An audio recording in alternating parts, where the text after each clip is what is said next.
Yoi, what's up guys? Balik lagi sama Mimin di channel kesayangan kita, Mangaku, kumpulan para wibu yang tidak bawa bawang. Hai.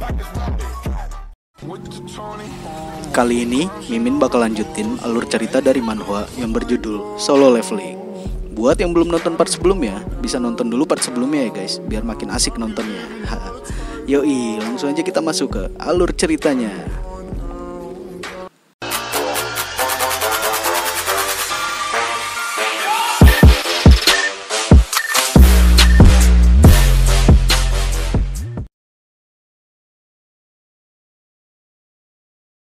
Awal kisah, kita rollback di 3 tahun lalu. Diperlihatkan ada sebuah pertarungan antara para semut melawan hunter. Untuk yang belum tahu, hunter itu sebutan untuk manusia yang memiliki kekuatan untuk melawan monster. Dan para hunter di sini terlihat kewalahan melawan para semut itu yang tidak ada habisnya. Dan mereka pun dengan mudahnya terbantai oleh semut-semut itu. Lalu di saat ada salah satu hunter tersebut ingin dihancurkan oleh semut itu, tiba-tiba datang seseorang yang menolong hunter tersebut.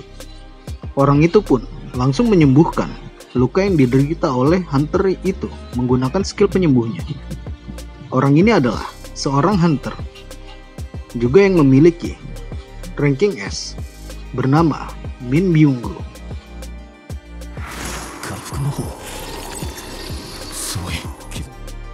Lalu, datang lagi seorang hunter yang membantu Byung-gu. Orang itu adalah seorang hunter ranking S bernama Yoon-suk. Kedatangan Yoon-suk tidak sendirian. Dia juga bersama seorang hunter, dan orang ini adalah hunter ranking S bernama Baek Yoon-ho. Kemudian, mereka dengan mudahnya menumbangkan para semut itu. Tapi ternyata masih ada semut yang menurut mereka adalah sang bos semut. Dan tiba-tiba, setelah mereka berhasil mengalahkan semut putih tersebut, ternyata muncul lagi semut-semut putih itu. Mereka pun akhirnya mulai mode serius. Di sisi lain, ada pasukan semut juga yang menyerang daerah lain dan akan menghadapi pasukan hunter yang sudah bersiap. Pasukan hunter ini dipimpin oleh seorang hunter ranking S bernama Choi Jong-in. Namun tiba-tiba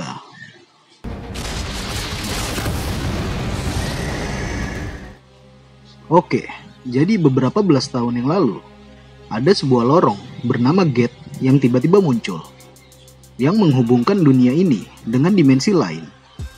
Dan di dalam gate tersebut terdapat makhluk yang disebut monster. Monster yang tidak bisa dikalahkan dengan senjata biasa. Beruntungnya, muncul orang-orang yang berhasil membangkitkan kekuatan untuk bertarung yang disebut sebagai hunter. Dan hunter juga memiliki kelasnya masing-masing. Kelas tertinggi biasa disebut sebagai ranking S. Di bawah S masih ada A, dan seterusnya sampai yang terendah adalah ranking E.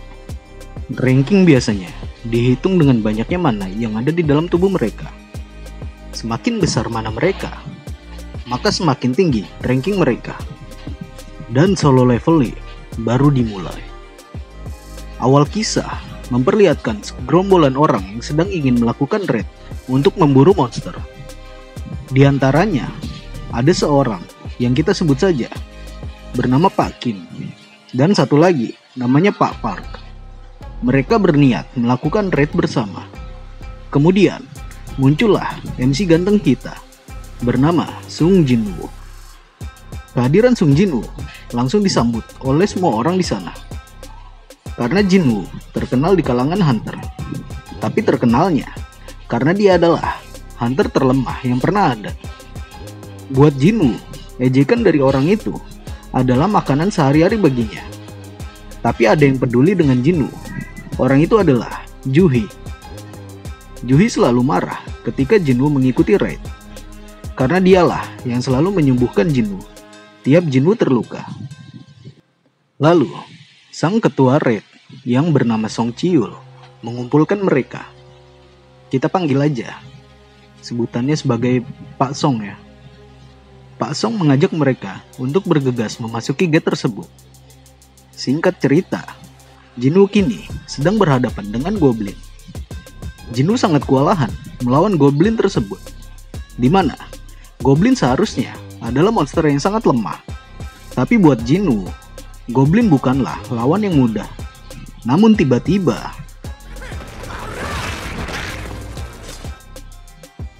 Jinwoo dapat diselamatkan berkat Pak Park yang datang tepat waktu. Lalu, Juhi pun langsung menyembuhkan Jinwoo. Oh iya, Juhi di sini seorang hunter ranking B, tipe healer. Kemudian, scene berpindah pada kantor asosiasi hunter, di mana ada dua orang yang sedang membahas senjata yang efisien untuk melawan para monster menggunakan batu sihir. Oh iya, orang ini bernama Go Gun-hye, ketua asosiasi hunter ranking S.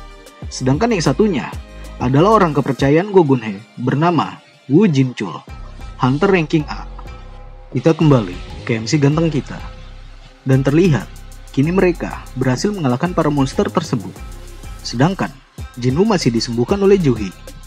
Tapi Juhi terus memarahi Jinwoo yang tidak sadar betapa lemahnya dia, sampai rela mengikuti raid yang berbahaya. Tapi tiba-tiba mereka menemukan sebuah jalan baru yang seharusnya mereka kira raid itu sudah berhasil mereka taklukkan. Tapi karena dungeon ganda sangat jarang terjadi, maka mereka tidak bisa memutuskan begitu saja. Tetapi mereka merasa rugi kalau tidak mereka selesaikan sendiri. Untuk melanjutkan raid ini atau tidak, mereka memilih melakukan voting. Dan hasil suara terbanyaklah yang akan jadi penentu. Voting pun dimulai. Tapi hasil dari voting tersebut menjadi imbang. Sampai tersisa voting dari Jinwoo. Jinwoo pun berpikir untuk melanjutkannya atau tidak. Tapi dia merasa kalau hasil dari yang dia dapat masih sangat kecil. Sedangkan dia harus membiayai pengobatan ibunya dan biaya sekolah adiknya yang akan masuk ke universitas. Sampai akhirnya Jinwoo memilih untuk melanjutkan raidnya. Lalu scene berpindah pada kantor asosiasi hunter, di mana terlihat ada seseorang yang sedang mengukur kekuatannya menggunakan kristal hitam besar itu. Orang ini bernama Yu Jin-ho. Setiap ada ujian pengukur kekuatan, pasti banyak perwakilan guild yang datang untuk merekrut anggota baru.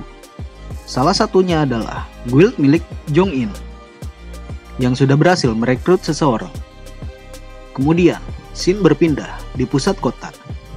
Terlihat ada jambret yang berhasil mencuri tas milik warga. Jambret itu pun langsung kabur. Namun hal yang tidak mereka inginkan pun terjadi.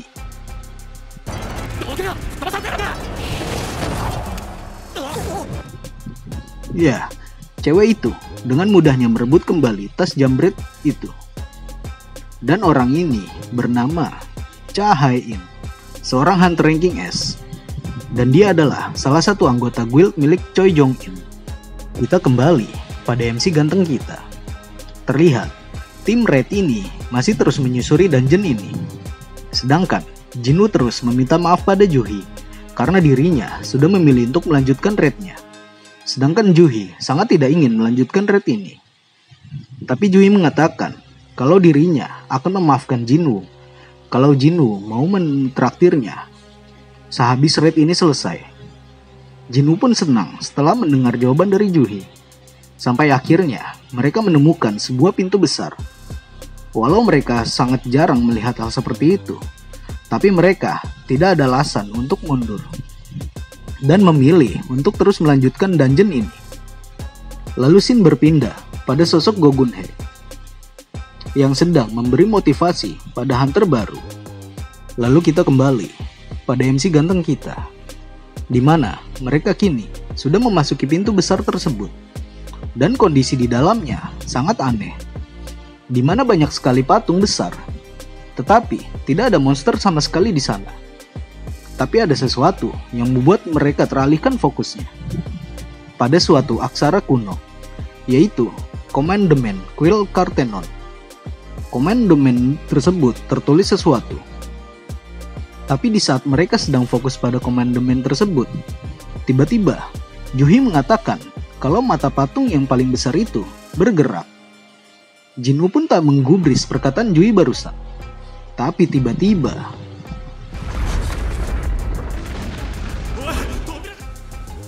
mereka yang melihat pintu itu tertutup sendiri pun langsung panik. Dan ada seseorang yang ingin pergi meninggalkan tempat itu karena dia sangat ketakutan. Tapi tiba-tiba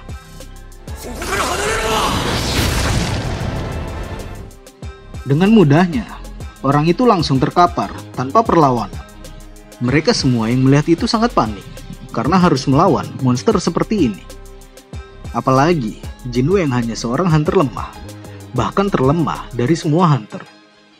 Diceritakan kalau Jinwoo sudah sering mempertaruhkan nyawanya hanya demi melanjutkan hidupnya. Bahkan Jinwoo untuk melawan monster lemah pun dia masih kalah.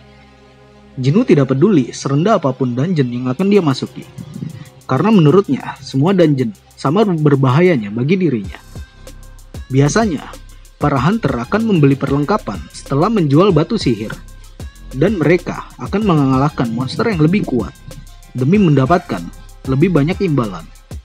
Tapi berbeda dengan Jinwoo, untuk membeli pisau murahan saja sangat sulit baginya. Dan kalau pisau itu hancur, dia harus bertarung dengan tangan kosong, karena dia hanya memiliki satu senjata saja. Dan tiba-tiba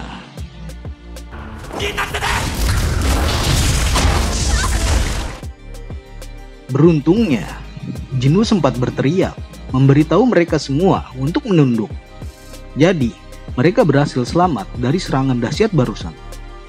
Tapi kini mental mereka semua sudah semakin hancur karena ketakutan.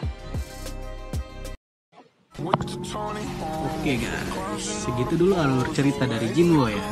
Kita lanjut di part selanjutnya. Dan jangan lupa like, komen, dan subscribe-nya ya guys. Bye-bye.